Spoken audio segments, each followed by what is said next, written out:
You walk into a room feeling fine, calm, présent, grounded in yourself. And then, within minutes, sometimes within seconds, something shifts. A weight settles over you that wasn't there before. An anxiety that has no object, a grief that doesn't belong to your morning. You look around and everyone seems fine. The conversation is normal. The room is ordinary. And yet you are carrying something heavy and foreign, and you cannot explain where it came from. Later alone it lifts, and you realize, again, that what you felt was not yours. This is the experience that defines the empath's daily life more than any other.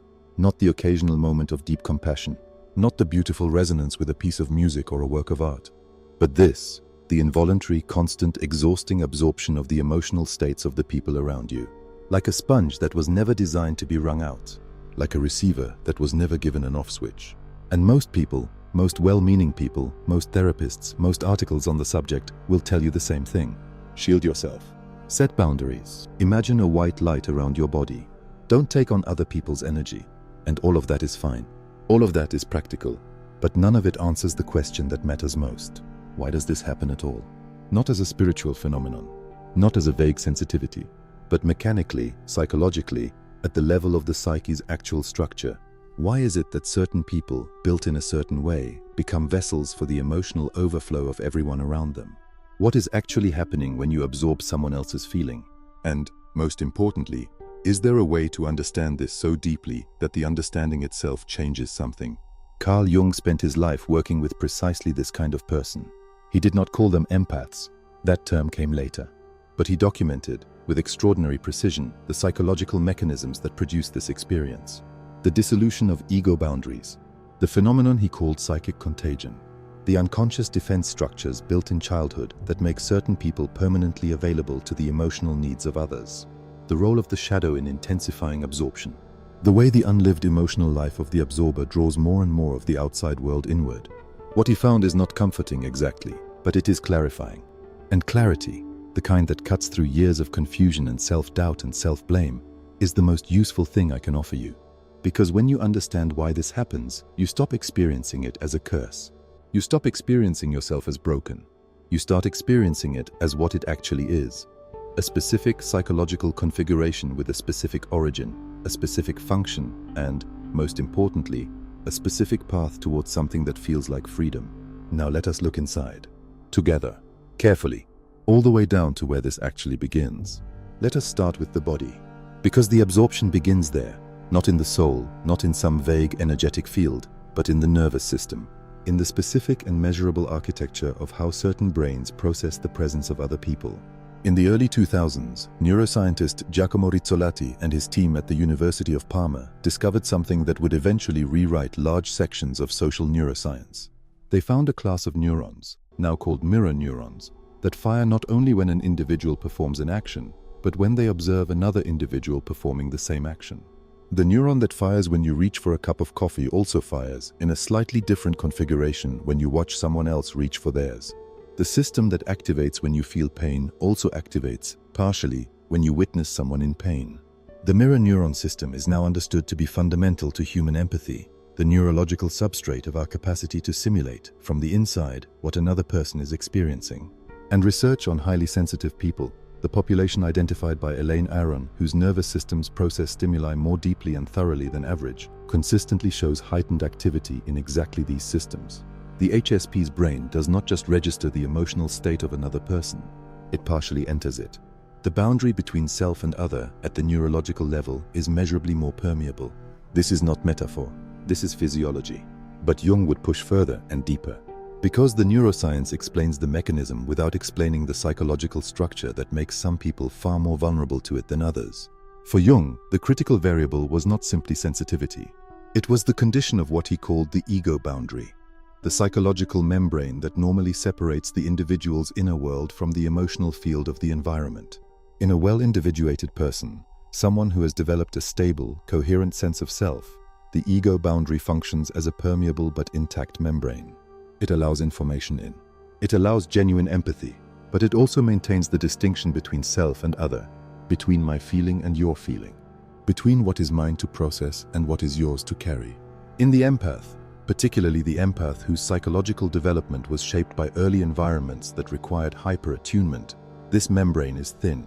sometimes transparent, sometimes effectively absent in certain emotional registers, not because they are undeveloped, but because the development of that membrane was interrupted or never adequately supported in the earliest years of life. This is the Jungian key. The absorption is not primarily a sensitivity.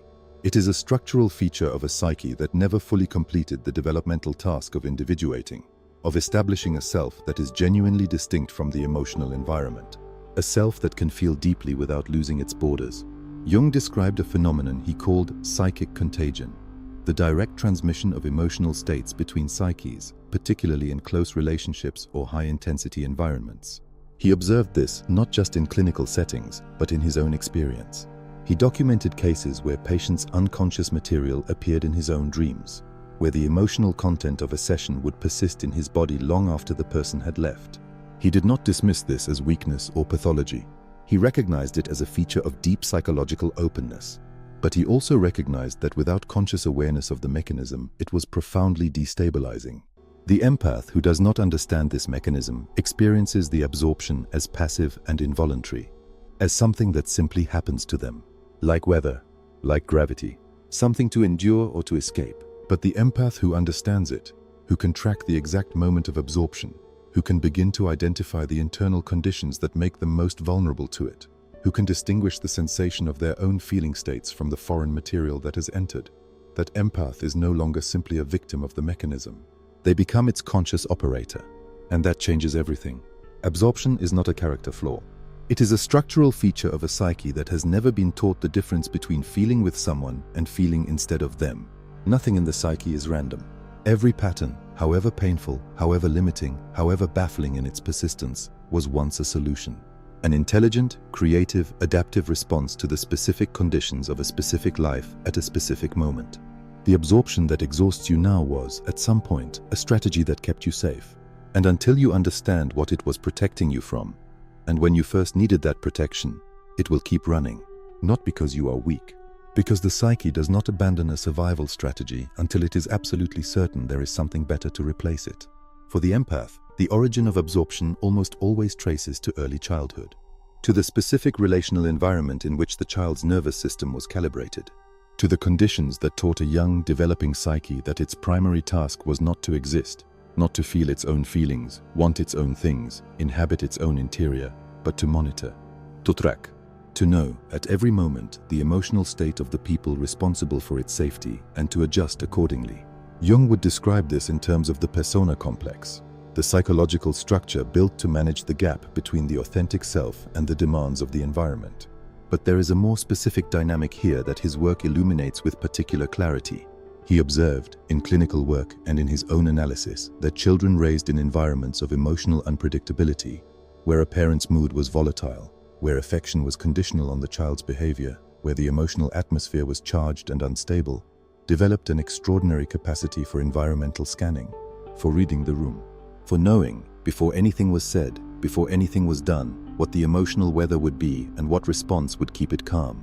This is the origin of the empath's sensitivity, not a gift bestowed from above, a skill forged in the fire of necessity. The child who could read their parents' emotional state, who could detect the early signs of rage before it erupted, or of depression before it collapsed the household, or of anxiety before it flooded every interaction. That child was safer than the child who could not. The attunement was protective. The absorption was the price of the protection. And the nervous system, being an extraordinarily efficient learning machine, encoded this pattern as the default mode. Other people's emotional states are more important and more dangerous than your own. Monitor them constantly. Adjust to them perpetually. Your own interior is a luxury you cannot afford right now. Jung wrote, "The greatest burden a child must bear is the unlived life of its parents." This sentence, which sounds almost simple, contains an entire psychology. The unlived life of the parent, the unprocessed grief, the suppressed anger, the buried dreams, the unacknowledged fear, does not stay inside the parent. It radiates. It fills the atmosphere of the family. And the child, especially the sensitive child, absorbs it. Not because they choose to, because their entire psychic apparatus has been tuned by necessity to receive exactly this frequency. This is why the absorption in adulthood is so difficult to stop through willpower alone. You are not dealing with a habit. You are dealing with a nervous system that was wired before you had language, before you had any framework for understanding what was happening, before you had any alternative. The wiring runs deeper than decision. It runs in the substrate of the psyche, in the body's cellular memory, in the reflex-level responses that activate before the rational mind has even registered the situation. And here is where Jung's understanding of the unconscious becomes the indispensable lens. Because the absorption does not only happen in obvious moments, when someone is visibly in distress, when a room is electrically charged, when a conversation turns suddenly heavy.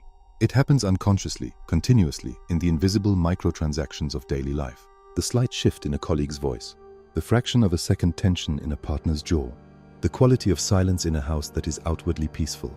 All of it registers. All of it enters. All of it is processed in real time, in the body, often before the mind has any idea what is happening. The empath who traces this origin, who goes back carefully and honestly to the conditions that first made this strategy necessary, discovers something that is simultaneously painful and liberating. The absorption makes complete sense. It always made complete sense. It was never a mistake. It was the only available response to conditions that were genuinely overwhelming. The question is no longer, why am I like this? The question becomes, now that I understand where this began, what do I build instead? The absorption was not your weakness.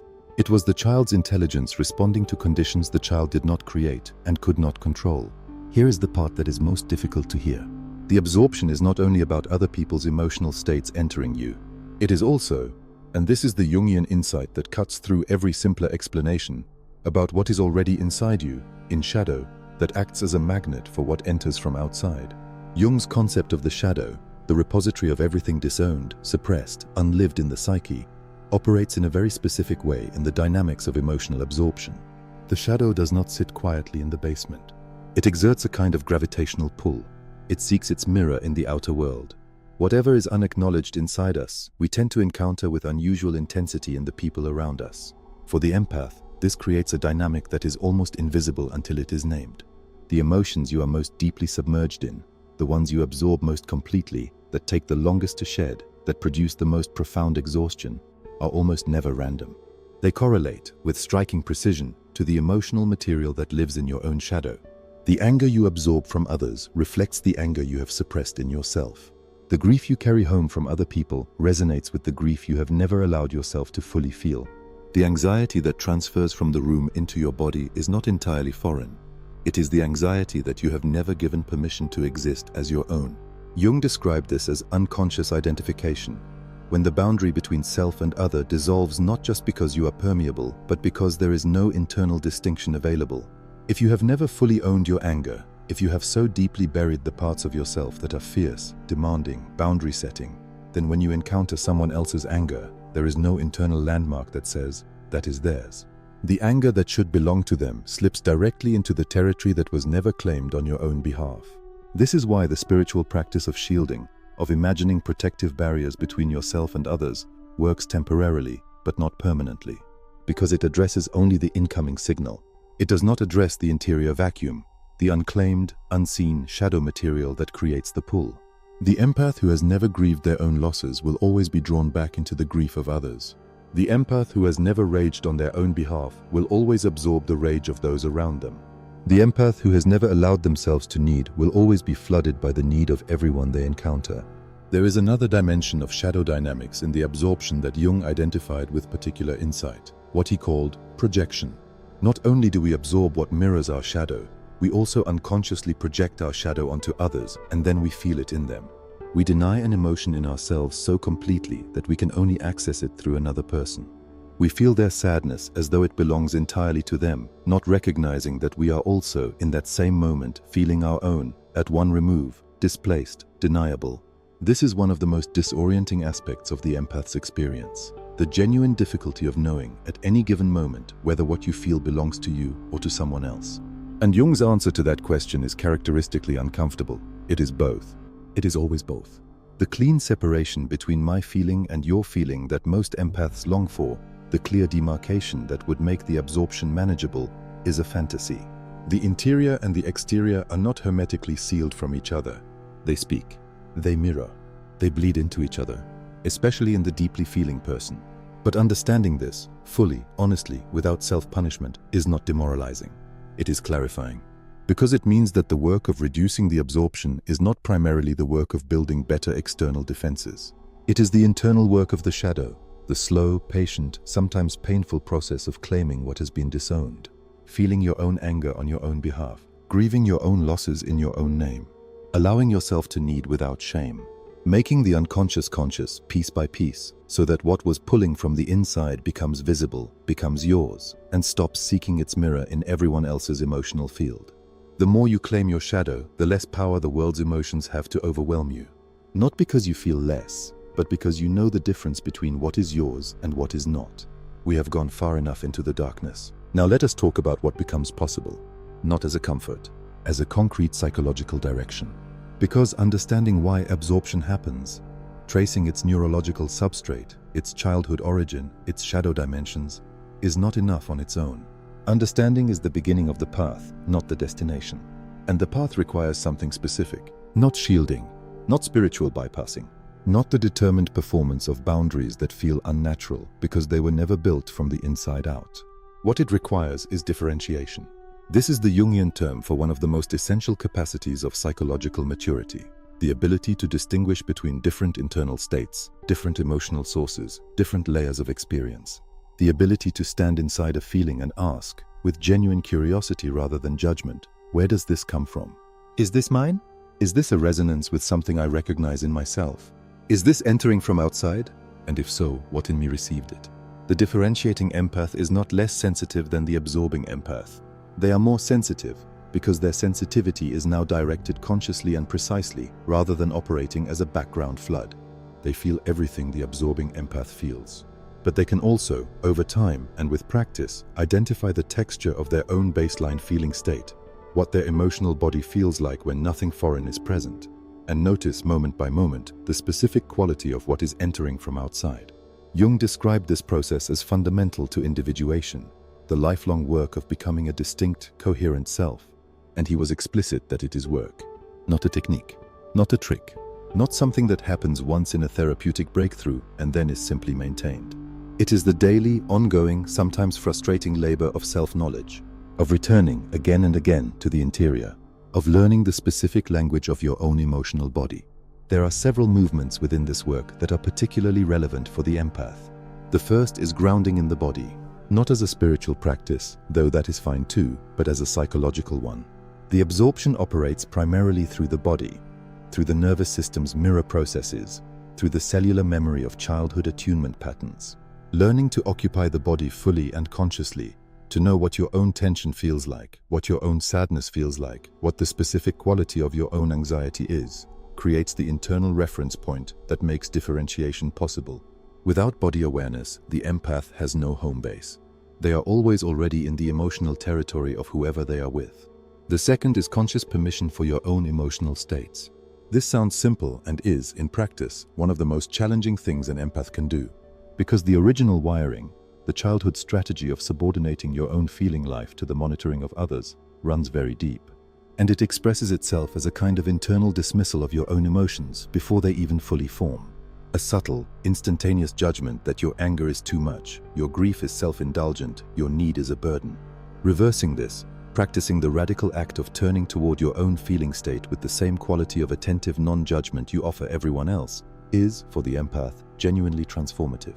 The third is shadow work, the ongoing process of claiming what has been disowned, not in one dramatic confrontation, but steadily, patiently, with curiosity.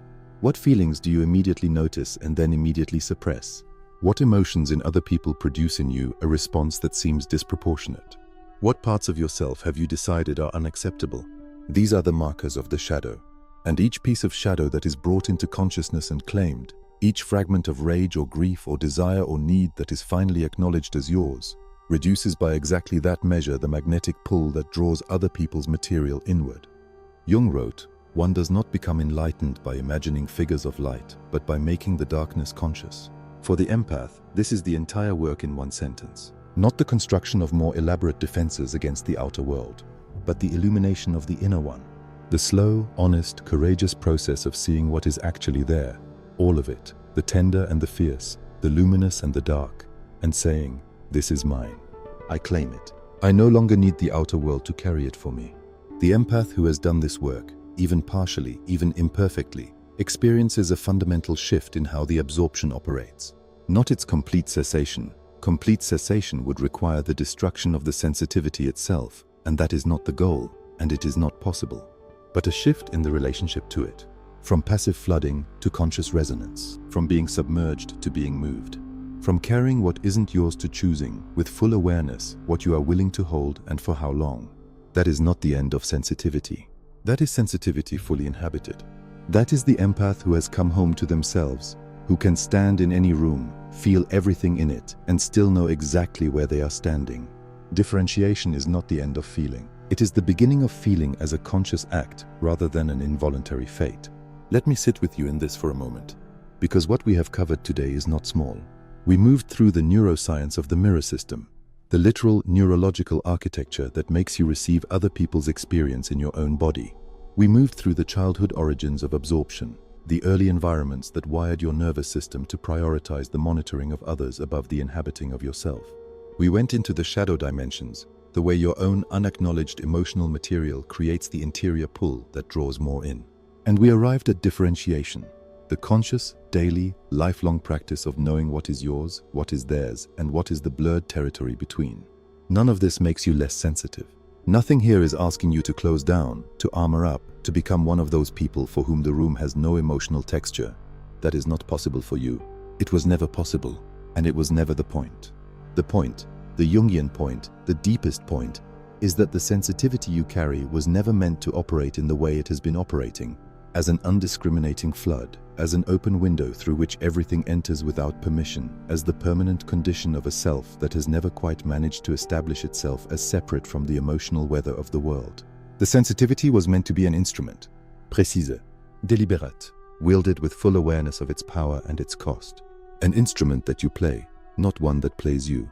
You were built to feel the world with unusual depth and precision. That is real. That is yours. It is also yours to regulate, not by suppressing the feeling, but by knowing yourself well enough to know where the feeling originates. By building, slowly and with patience, the internal architecture that makes you a sovereign of your own experience rather than its permanent casualty. Jung spent years at his stone tower in Bollingen, working in solitude, carving, building, doing what he called the work of the hands. The grounded, embodied, repetitive work that kept him rooted in himself while he explored the furthest reaches of the psyche. He needed that rootedness. Without it, the depths would have consumed him. With it, they gave him a lifetime of extraordinary vision. You need that rootedness too. Not solitude necessarily, though some is important, but the daily practice of returning to yourself, of checking in with your own emotional body before you check in with anyone else's, of asking, before you absorb, before you adjust, before you make yourself available once again to the entire emotional field of the room. How am I, actually? What am I actually feeling? What is mine right now in this moment? That question is not selfishness. That question is the beginning of a self that is stable enough to give from, genuinely, sustainably, from fullness rather than depletion. If this reached you, if something in it named something you have been living but could not articulate, tell me in the comments. Not a summary, not a performance, just the thing that shifted. Subscribe to continue this journey inward. We are building something here, a map of the interior life, drawn with precision and care. Each video goes deeper. Until next time, know what is yours. Hold it first. Everything else, the giving, the feeling with others, the extraordinary gift of your depth, that becomes possible only when you do,